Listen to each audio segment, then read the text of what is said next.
Hello students, welcome to my YouTube channel. My name is Pankaj Pathania. और students, आज मैं आप बच्चों के लिए जो टॉपिक लेके आया हूँ वो है यूनिट वेव ऑप्टिक्स का, Newton's ring and it's applications. और ये बहुत ही इम्पोर्टेंट एक्सपेरिमेंट है और ये टॉपिक भी बहुत इंपॉर्टेंट है। और इसके ऊपर जो है वो एक्सपेरिमेंटल एक डेमो भी मैंने बच्चों अपना वीडियोज़ एक बना रखा हूँ मेरे यूट्यूब चैनल में, आप देख सकते हैं एक्सपेरिमेंट वाले प्लेलिस्ट में। तो मेरे जितने भी वीडियोज़ है वो मैंने प्लेलिस्ट बना रखी है हर यूनिट की अलग अलग बच्चों, तो आप उसको फॉलो कर सकते हैं और मेरे चैनल को सब्सक्राइब कीजिए और कुछ सजेशन दीजिए बच्चों, ठीक है। तो बहुत ही इंपॉर्टेंट है, that is the Newton's rings and its application. और ये हमारे जो लास्ट वीडियो था उसका एप्लीकेशन भी है, application of wedge shape thin film interference. तो थिन फिल्म इंटरफेरेंस में बेज शेप मतलब कि जो कि नॉन पैरेलल, जो कि पैरेलल नहीं है, यूनिफॉर्म नहीं है, मतलब कि सेंटर से हमने बेज शेप थिन फिल्म में इस तरह से बच्चों हमने ट्रीट किया था। यहाँ से लाइट इंसिडेंट हुई थी और ये इस तरह से दो हमारे पास रे R1 और R2 आई थी। अल्फा जो था वो बेज शेप था और ये फिल्म जो थी वो वेरिएबल थिकनेस की फिल्म थी। इसकी ये एप्लीकेशन है बच्चों, और इसमें हमने जो है वो बेज शेप थिन फिल्म में condition of bright fringe that is 2 mu T cos R plus alpha 2n-1 lambda by 2 और condition of dark fringe reflected के केस में बच्चों, रिफ्लेक्टेड के केस में हमने डिस्कस किया था। डार्क फ्रिंज की भी हमने यहाँ पे कंडीशन जो है वो सेटिस्फाइड है। 2 mu T cos R plus alpha is equal to 2n lambda by 2, n is 0 1 2 3 and 4। तो ये कंडीशन हमने ब्राइट और डार्क फ्रिंज की बेज शेप थिन फिल्म में अनइक्वल थिकनेस की हमने बात की थी फिल्म। और इससे पहले हमने पैरेलल की भी मतलब यूनिफॉर्म थिन फिल्म के इंटरफेरेंस पैटर्न भी स्टडी किया था, रिफ्लेक्टेड और ट्रांसमिटेड केस में। तो अब अब हम यहाँ पे देखिए कि if we place plano convex lens on glass plate, this is the glass plate, और ये plano convex lens of large radius of curvature plano due to the formation of wedge shape thin film. यहां देखिए ये wedge shape thin film है, centre पे thickness will be 0, centre से अब away जाओगे थिकनेस विल बी चेंज। तो formation of wedge shape film alternate dark and bright concentric circular rings are formed. तो अल्टरनेट डार्क और ब्राइट सर्कुलर रिंग्स जो बच्चों बनेगी। ये देखो ये है बेज शेप थिन फिल्म की कंडीशन। ये देखिए बच्चों, ये एक बेज शेप हो गया और ये इसी तरह से ये दूसरा बेज शेप हो गया। तो ये एज इट इज यही फॉर्मेशन है, प्लानो कन्वेक्स लेंस, और ये हमारे पास थिकनेस O है। तो ये वेरिएबल थिकनेस का T इज वेरिएबल। तो ये वेरिएबल थिकनेस के इक्वल थिकनेस के पॉइंट हैं, वो इस तरह से कंसंट्रेटिक ब्राइट एंड डार्क फ्रिंज जो है वो फॉर्म करेंगे। इक्वल थिकनेस, ये जो locus of point of equal मतलब थिकनेस का T1 T2 T2 इस तरफ, तो इक्वल थिकनेस की जो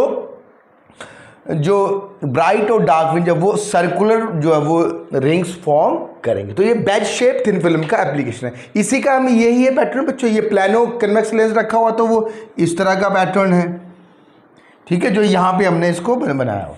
अब ये कौन से प्रिंसिपल बेस्ड है, ये बेसिकली इंटरफेरेंस पैटर्न पे मतलब जो इंटरफेरेंस फिनोमिना है उस पर डिपेंड है। तो ये बेसिकली हमारे पास कंस्ट्रक्शन एक्सपेरिमेंटल अरेंजमेंट भी है। ये सोर्स है, ये प्लानो कन्वेक्स लेंस जो कि इसको कन्वर्जिंग लेंस है। ये ग्लास प्लेट 45 डिग्री इंक्लाइंड है। जब ये ग्लास प्लेट इंक्लाइंड है तो यहाँ से रिफ्लेक्ट होके लाइट इस प्लानो कन्वेक्स लेंस और ग्लास प्लेट के थ्रू पास करेगी और वापस रिफ्लेक्ट होके यहाँ इस टेलीस्कोप में रिंग इंटरफेरेंस पैटर्न जो ब्राइट डार्क फ्रिंज जो है वो फॉर्म होगी बच्चों, ठीक है। तो यहाँ पे ये थिन फिल्म एयर की थिन फिल्म है सपोज करो, तो यहाँ से हमारे पास म्यू जो है refractive index is 1, normal incident है तो R 0 है, और ये wedge angle that is angle alpha alpha यदि बहुत ही स्मॉल है अल्फा, तो अल्फा इज 0, तो हमारे पास यहाँ पे ये जो ब्राइट और डार्क फ्रिंज की जो कंडीशन है वो अल्टरनेट क्या आ जाएगी यहाँ पे 2t cos r plus alpha, मतलब ये 0 is equal to 2n minus 1 lambda by 2, और या म्यू इज इक्वल टू 1, तो 2t is equal to 2n lambda by 2। तो ये होगी ब्राइट की कंडीशन बच्चों, ब्राइट फ्रिंज, और ये होगी हमारे पास dark fringe. This is approximately 0 at normal incident. Normal incidence में r जो है वो 0 है, एंगल ऑफ रिफ्रैक्शन। तो ये कंडीशन ऑफ ब्राइट और डार्क फ्रिंज। तो यहां से हमें पता है कि इंटरफेरेंस पैटर्न में हमें क्या चाहिए, इंटरफेरेंस पैटर्न में हमें कोहेरेंट सोर्स चाहिए। तो कोहेरेंट सोर्स बनाने का दो तरीके मैंने आपको बच्चों से डिस्ट्रीब्यूट किए थे, एक है डिवीजन बाय एम्पलीट्यूड मेथड से, और एक है डिवीजन बाय वेवफ्रंट। तो यहां से हम डिवीजन बाय एम्पलीट्यूड मेथड से एक कोहेरेंट सोर्स से दो कोहेरेंट सोर्स बनाएंगे। सपोज करो ये एस है, ये प्लान यहां पे इंसिडेंट हुआ, तो एक अपर सरफेस से प्लानो कन्वेक्स लेंस के जो अपर ये वाला सरफेस है, यहां से एक रिफ्लेक्ट होगी और एक जो है वो इस थिन फिल्म से पास होने के बाद इस ग्लास प्लेट की अपर सरफेस से रिफ्लेक्ट बैक होके S1 और S2 दो सोर्स मतलब जनरेट करेंगे कोहेरेंट सोर्स, और ये कोहेरेंट सोर्स आपस में इंटरफेयर करके एक पर्टिकुलर थिकनेस में ब्राइट और डार्क की फ्रिंज को या कंडीशन को सेटिस्फाई करेंगे। ठीक है, तो अब हमारा एम क्या है, हमारा एम है इस एक्सपेरिमेंट के काफ़ी सारे एप्लीकेशन जो हम पढ़ते भी हैं कि हम अननोन सोर्स की वेवलेंथ भी कैलकुलेट कर सकते हैं, या हम सोडियम लाइट की वेवलेंथ हम कैलकुलेट करते हैं। मेरे डेमो है एक वीडियो, उसमें ये डिस्कस किया गया कि वेवलेंथ है। तो और इसमें हम इसको यदि वाटर के अंदर हम इंक्लूड कर दें तो वाटर का रिफ्रैक्टिव इंडेक्स हम यहाँ पे कैलकुलेट कर सकते हैं। अननोन मीडियम में हम इसको एम्बेडेड कर दें तो हमें जो है वो रिफ्रैक्टिव इंडेक्स भी कैलकुलेट कर सकते हैं। ये इसकी एप्लीकेशंस। ठीक है, तो हम क्या करते हैं, क्योंकि ये रिंग्स जो यहाँ पे फॉर्म हुई है इनके सिर्फ हमें डायमीटर कैलकुलेट करना है बच्चों। तो डायमीटर यदि रिंग्स, क्योंकि थिन फिल्म इज वेरी, वो तो 1 माइक्रोन से कम की थिकनेस है, तो उसको मेजर करना थोड़ा मुश्किल है, पर जो रिंग्स हमारी बनती है वो mm है, तो उनको उनकी डायमीटर हमें कैलकुलेट करना इजी है। तो हम क्या करेंगे, यहाँ पे ये जो थिकनेस वाली t है, t इज द थिकनेस, इसको हम डायमीटर के फॉर्म में, रिंग्स के डायमीटर के फॉर्म में लिख लेंगे। तो अब हम यहाँ पे डायमीटर ऑफ रिंग्स जो हैं वो हम यहाँ पे कैलकुलेट कर लेंगे। डायमीटर ऑफ बेसिकली जो है यहाँ पे डायमीटर ऑफ दिस, ये जो t है थिकनेस को हम डायमीटर में कन्वर्ट कर लेंगे, और डायमीटर आप यदि सेंटीमीटर में होते हैं बच्चों तो हम यहाँ स्केल से डायमीटर कैलकुलेट कर लेते हैं। ठीक है, पर ये mm में है तो हम जो experimental main scale, vernier scale और उसके लीस्ट काउंट या सर्कुलर स्केल से हम ये सारी चीज़ें कैलकुलेट करते हैं। ठीक है, तो अब हम बात करते हैं यहाँ से इस t को डायमीटर के फॉर्म में कन्वर्ट करना। ठीक है, तो अब यहाँ पे अब देखिए diameter of bright fringe, diameter of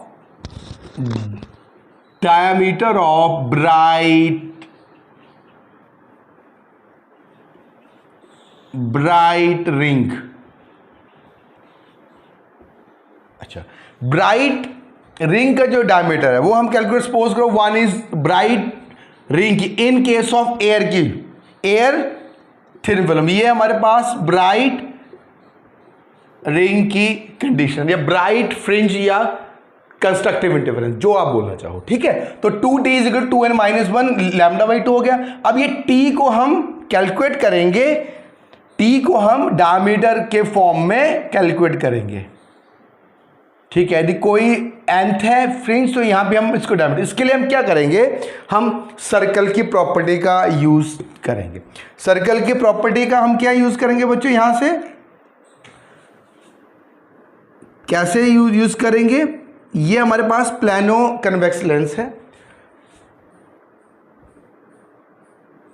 ठीक है।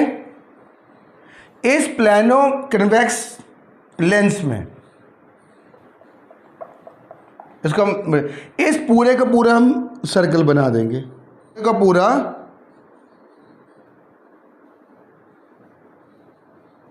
और ये हमारे पास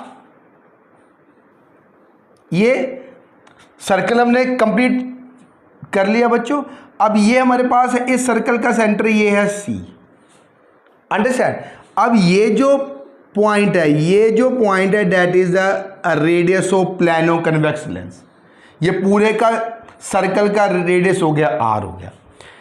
eight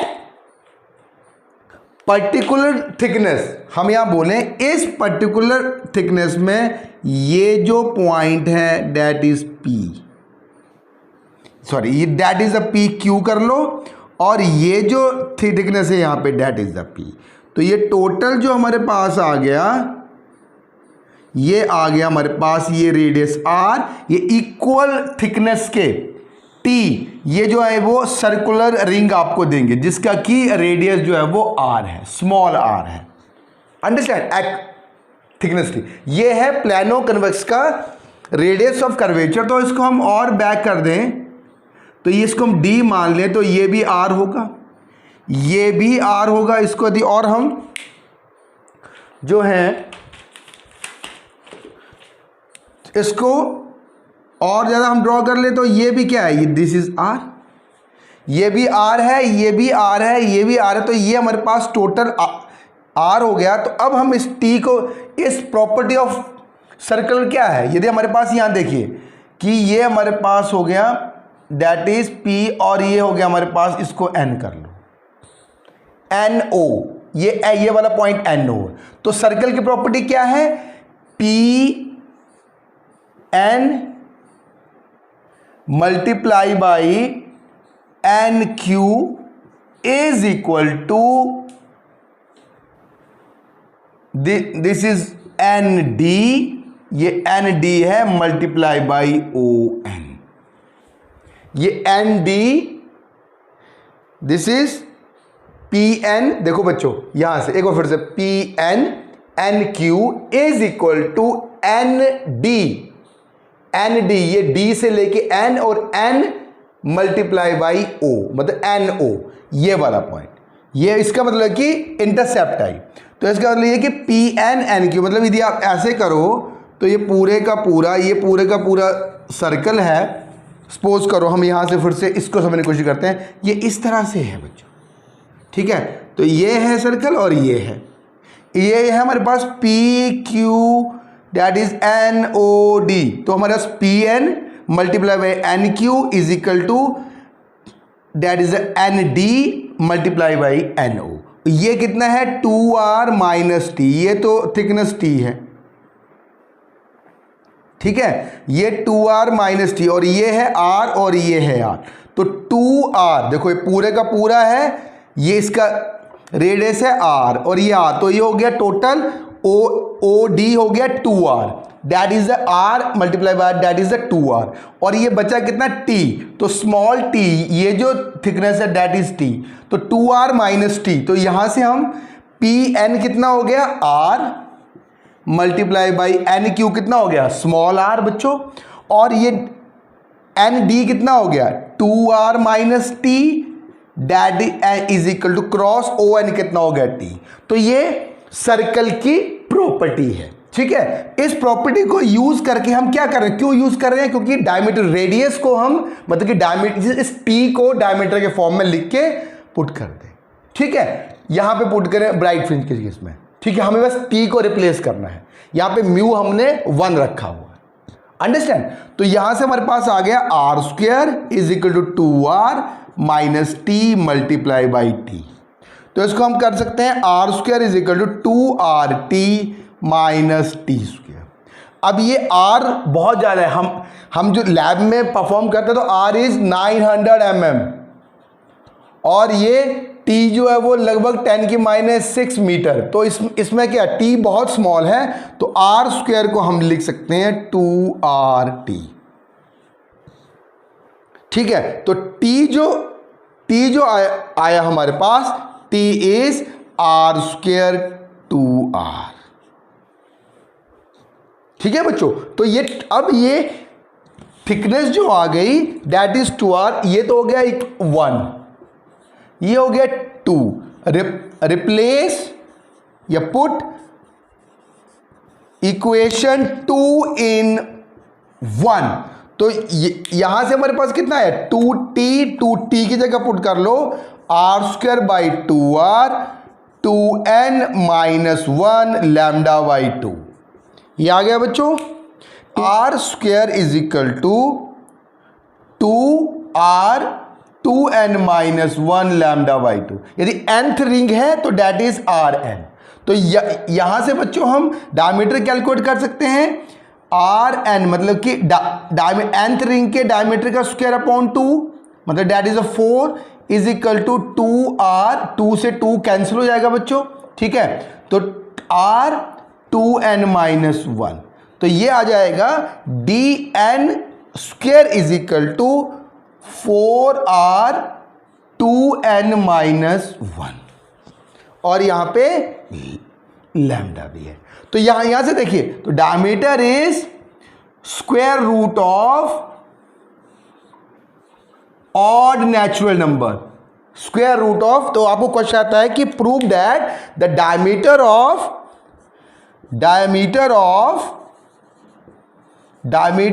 bright ring is proportional to the odd natural number। ठीक है, तो ये लिखना है आपको, प्रूव करने के लिए आ सकता है। अब हम बात करें डायमीटर ऑफ डार्क रिंग की।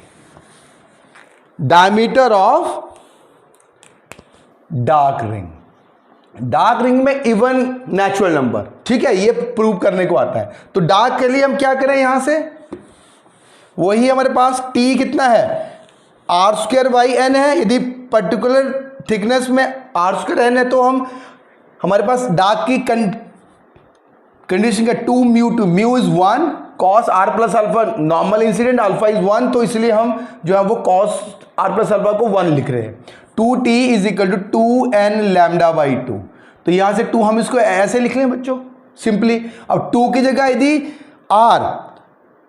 यदि nth रिंग है तो यहां पे हम n लिख लें, that is 2r is equal to n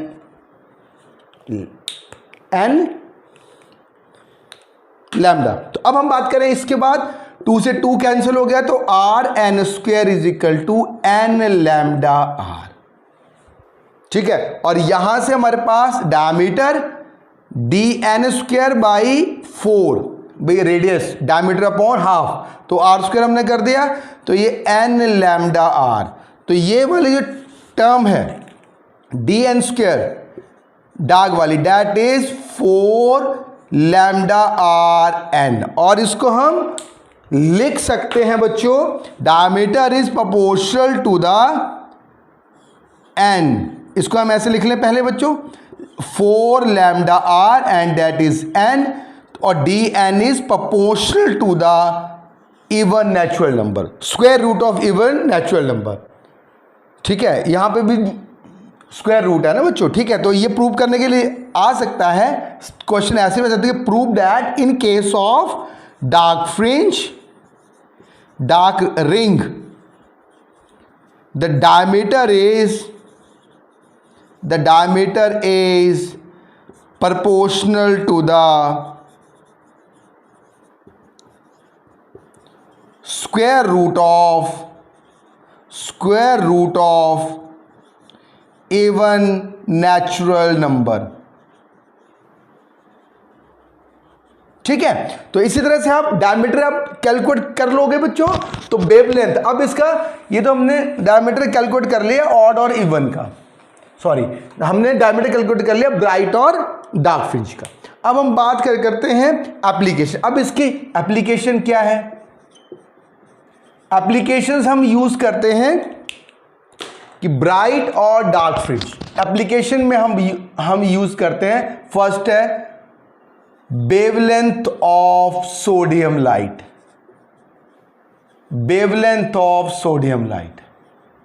हम एक्सपेरिमेंट में भी करते हैं ये वेवलेंथ ऑफ सोडियम लाइट या अननोन सोर्स। यदि रिफ्रैक्टिव इंडेक्स पता है तो हम अननोन सोर्स का भी, और प्लानो कन्वेक्स का रेडियस ऑफ कर्वेचर भी पता है तो हम अननोन सोर्स का भी हम यूज करते हैं, पर हम wavelength of sodium light.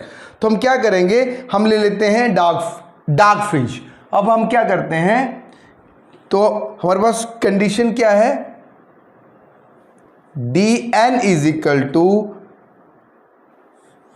4 lambda R N. इसको हम ऐसे कर लो, D square N is equal to 4 lambda R N.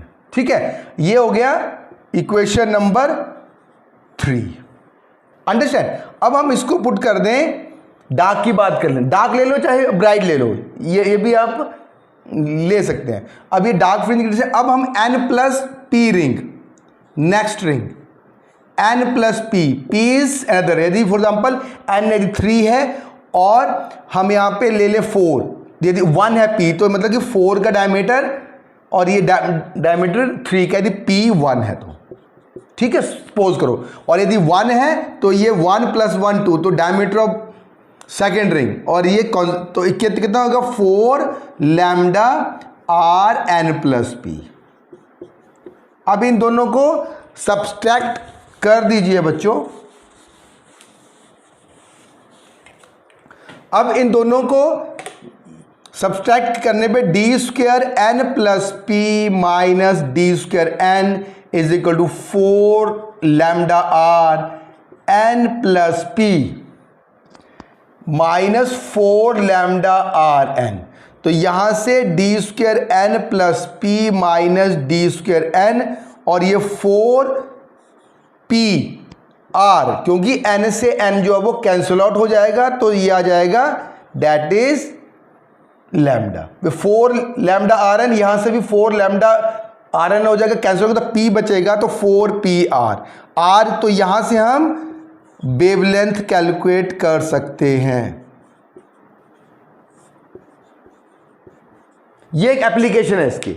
अब हम यहां से देखिए बच्चों, अब इसका मतलब कि हमें सिर्फ डायमीटर इन रिंग्स का निकालना है, ठीक है, और डायमीटर यदि मिल गया, p यदि 1 है तो सपोज करो ये n इज थर्ड रिंग और p 1 है, तो diameter of fourth ring minus diameter of third ring 4p, और r जो अब लगभग हम 900 mm लेते हैं बच्चों, 902, ठीक है, मतलब 90 सेंटीमीटर से 120 सेंटीमीटर के बीच हम इसको यूज करते हैं। अंडरस्टैंड। तो r भी पता, p पता है, 4 कांस्टेंट है, डायमीटर हम कैलकुलेट कर लेंगे मेन स्केल, जैसे 1 2 ये थर्ड रिंग है, तो यहां पे हमारे पास ये 0 है, तो ये क्रॉस वायर a है, ये b है, यहां पे क्रॉस वायर करके हम main scale plus circular scale और लीस्ट काउंट यहां भी हम कैलकुलेट करेंगे, सेम चीज दोनों को माइनस कर देंगे, तो diameter is b minus a। ये हम कैलकुलेट कर सकते हैं, मुझे इजी है। अब सेकंड जो इसकी एप्लीकेशन है वो है refractive index of unknown material. Refractive index of unknown material बहुत इजी है। अब यहां से हम बात करें कि यहां पे इस पूरे के बाद तो एयर में है, अब हम इसको वाटर में इसको क्या कर लें, वाटर के अंदर जो है इसको इंसर्ट करते पूरे के पूरे इंस्ट्रूमेंट, तो यहां पे वाटर की फिल्म होगी या मटेरियल रिफ्रैक्टिव इंडेक्स म्यू है, तो ये डार्क फ्रिंज की कंडीशन की डी स्क्वायर एन ये dash is equal to 4 lambda R N by mu, क्योंकि अब म्यू आएगा ना, पहले हमने म्यू 1, ये है एयर का केस और ये कैसा है मीडियम, कोई भी मीडियम है, वाटर है कोई मीडियम है, तो डी डैश एन। अब हम क्या करेंगे यहां पे एयर के केस में D square N plus P is equal to 4 lambda R N plus P, ये हमने लिख लिया। इस केस में D square N dash is equal to N plus P is equal to 4 lambda mu R, नहीं sorry 4 lambda R N plus P is equal to mu आ गया। ठीक है, अब हम इन दोनों को क्या करेंगे, अब इनको हम डिवाइड कर देंगे। तो हाँ, अब इनको माइनस करो बच्चों, दैट इज द 3 हो गया, ये हो गया 4 हो गया, 5 एंड दिस इज 6। 5 और 3 को सब्सट्रेट करोगे तो D square N plus P minus D square N is 4p lambda R. इस केस में 4 एंड 6 को सब्सट्रैक्ट करोगे तो D S plus P minus D square N is equal to 4p lambda R is equal upon mu. तो ये हो गया 7 और ये हो गया 8। अब डिवाइड करो 7 और 8 को, डिवाइड 8 बाई 7। अब 8 बाई, यहां से हम बच्चों म्यू के कैसे कैलकुलेट करेंगे, D square N plus P minus D square N, और ये एयर का केस है, upon D dash square N plus P minus D dash square N. Simple है, इसको अब जब डिवाइड करोगे तो म्यू ऊपर जाएगा। तो इसकी क्या है बच्चों, ये एयर का है और ये लिक्विड या किसी मीडियम का है, ये वाला एयर डायमीटर। तो सिंपल है, हमें सिर्फ डायमीटर निकालना है। जैसे हम किसी मीडियम में इसको इंसर्ट करेंगे, जैसे वाटर में हमने इंसर्ट किया, तो जो रिंग्स है उनका डायमीटर चेंज हो जाएगा, मतलब कि वो श्रिंक हो जाएगा, क्योंकि diameter is inversely proportional to the refractive index. तो हम पहले एयर के केस में डायमीटर कैलकुलेट करें एन और एन प्लस पी रिंग का, फिर हम वाटर के केस में या लिक्विड के केस में D dash square N plus P minus D dash square N. इस तरह से हम अननोन मटेरियल का रिफ्रैक्टिव इंडेक्स हम कैलकुलेट कर सकते। और भी एप्लीकेशंस हैं, ऑप्टिकल फ्लैटनेस ऑफ द मतलब सरफेस भी हम कैलकुलेट कर सकते हैं। तो नेक्स्ट वीडियोस में हम बेसिकली जो है वो न्यूमेरिकल्स इंपॉर्टेंट है एग्जामिनेशन पॉइंट ऑफ व्यू से, वो न्यूमेरिकल जो है वो डिस्कस करेंगे। Thank you very much.